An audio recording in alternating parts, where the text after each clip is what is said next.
Den 4. november 2014 var der midtvejsvalg i USA. Der var ca. et dusin nøglestater, der blev forudset til at påvirke, om afgørelsen af valget ville ende med demokratisk eller republikansk sejr. En af disse stater var Louisiana, som vi har valgt at gå i dybden med. Vi har i den sammenhæng sammensat en problemformulering, der lyder således. Hvordan kan det være, at det endte med et runoff ved valget til senatet i staten Louisiana, og hvilken påvirkning kan resultatet af det nationale midtvejsvalg have på valget i Louisiana til december?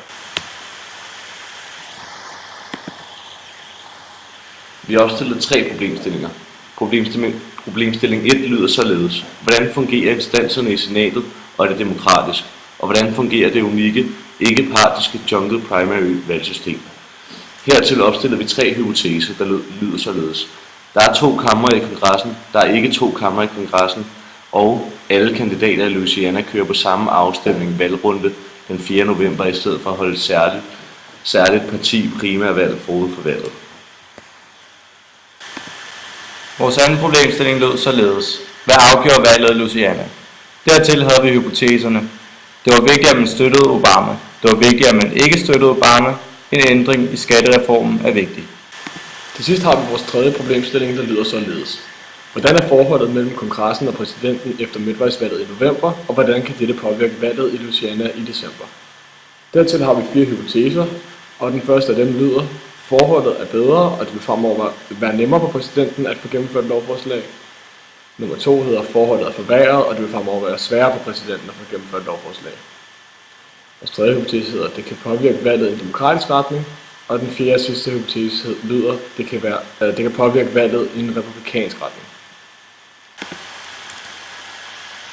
Louisiana har et unikt upartisk jungle primary valgsystem, hvilket betyder, at alle kandidater kører på samme valgrunde den 4. november i stedet for at holde separat primærvalg forud for det almindelige valg.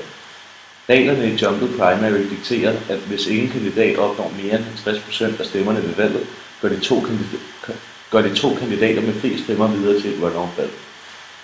Senatet er det såkaldte øverste kammer og betragtes lidt som et overhus. I senatet har alle delstater lige stor repræsentation, da alle stater har 2 medlemmer med i senatet. Det vil sige 100 senatorer.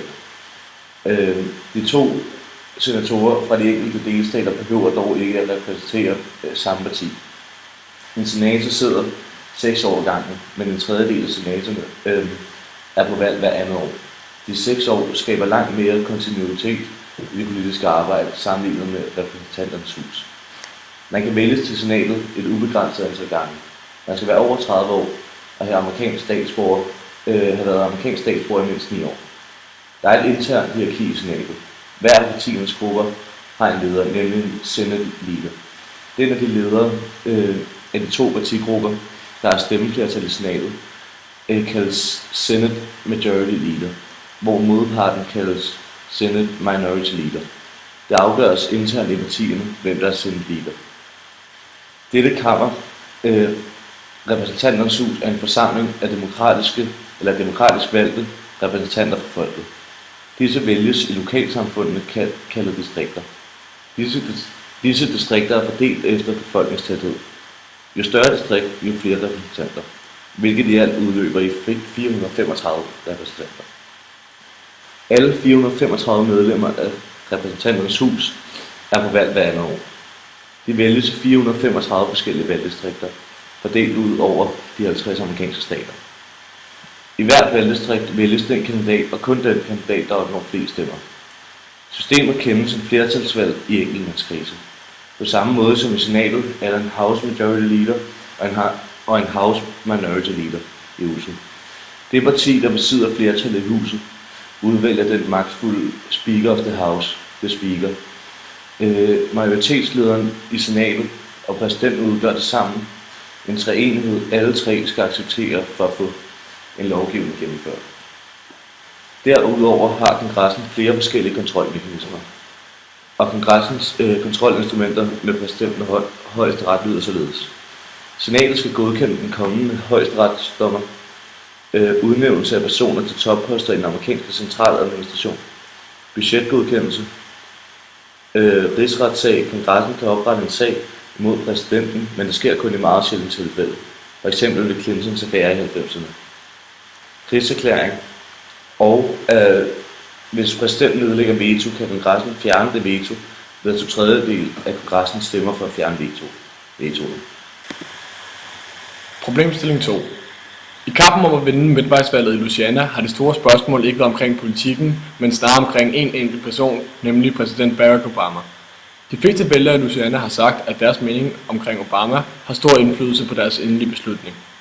De vigtigste emner, vælgerne har taget deres endelige beslutning ud fra, healthcare, immigration og sågar priserne og placering af kandidaternes hjem, handler mere om at binde eller distancere Mary Langdieu fra præsidenten, end selve politikken i mærkesagerne. Noget andet interessant, man kan lægge mærke til ved midtvejsvalget, er vælgeradfærd. Mary Langdieus strategi har nemlig været at gå efter kernevælgerne, som hovedsageligt er hvide vælgere over 65 år, frem for de sorte vælgere. De sorte vælgere er ellers normalt betragtet som sikre kernevælgere for Langdieu, men vælgerdeltagelsen er statistisk lavere for sorte end hvide ved midtvejsvalg.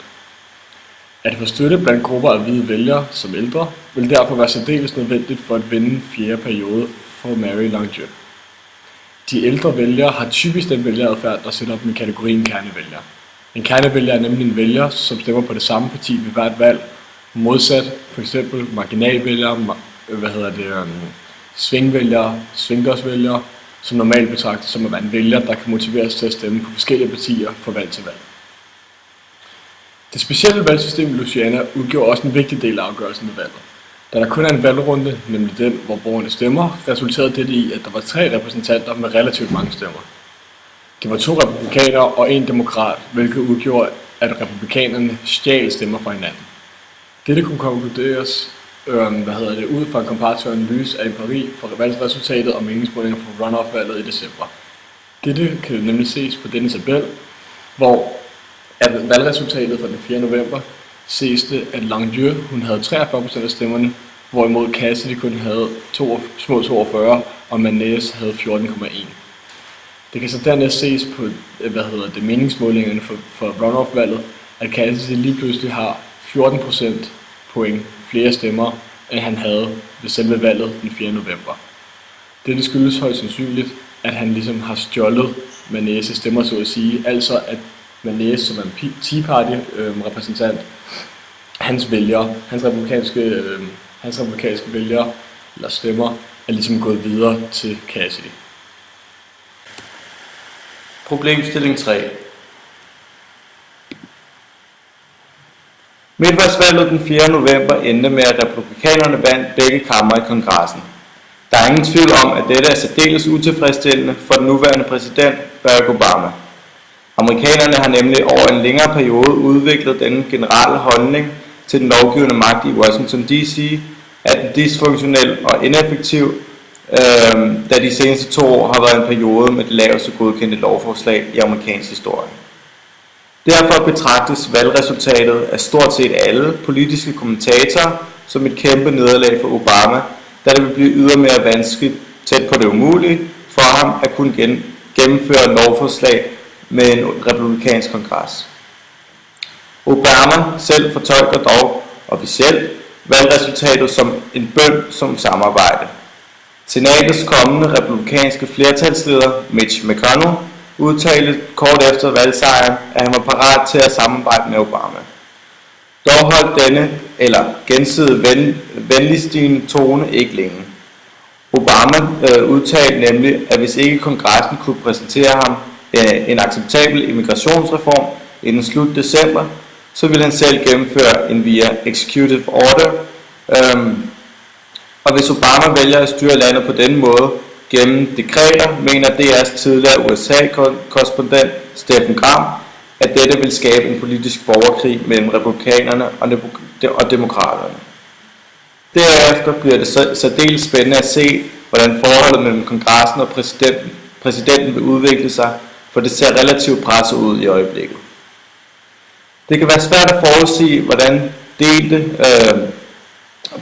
dette vil påvirke runoff-valget i Louisiana.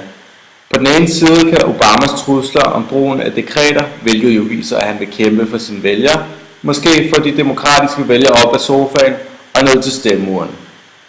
Men mere sandsynligt er det nok, at vælgerne utilfredshed omkring Obama blot er blevet forstærket efter tabet af kongressen. Så mange svingdørsvælgere vil nok stemme republikansk, mens en del af de republikanske kernevælgere vælger at blive hjemme. Og som nævnt i problemstilling 2 er de republikanske vælgere i stor grad meget trofaste, og efter de har vundet i kongressen allerede, vil de fleste republikanere stemme, og nok med et stort smil på læben. Selvom alt dette er spekulativt, vil forholdet mellem kongressen og præsidenten nok påvirke runoff-valget i retning af en republikansk sejr til Cassidy. Efter at have bearbejdet vores problemstillinger, har vi udvundet en konklusion på problemformuleringen. Da ingen af kandidaterne ved valgrunden den 4. november formåede at opnå 50% eller derover, grundet til specielle valgsystem i Louisiana, endte det med et runoff-valg i staten. Hvad angår hvilken påvirkning resultatet af det nationale midtvejsvalg kan have på valget i Louisiana til december, kunne vi konkludere ud fra vores komparative analyse i problemstilling 2, at da Langdjør ikke nåede 50%, vil Cassidy højst sandsynligt få med næste stemmer til runoff-valget til december, da de begge var republikanske. Derudover blev begge kamre republikanske efter midtvejsvalget den 4. november, hvilket ligesom har skabt det her dårlige forhold mellem Obama og kongressen, hvilket højst sandsynligt også vil pege runoff-valget i en republikansk retning.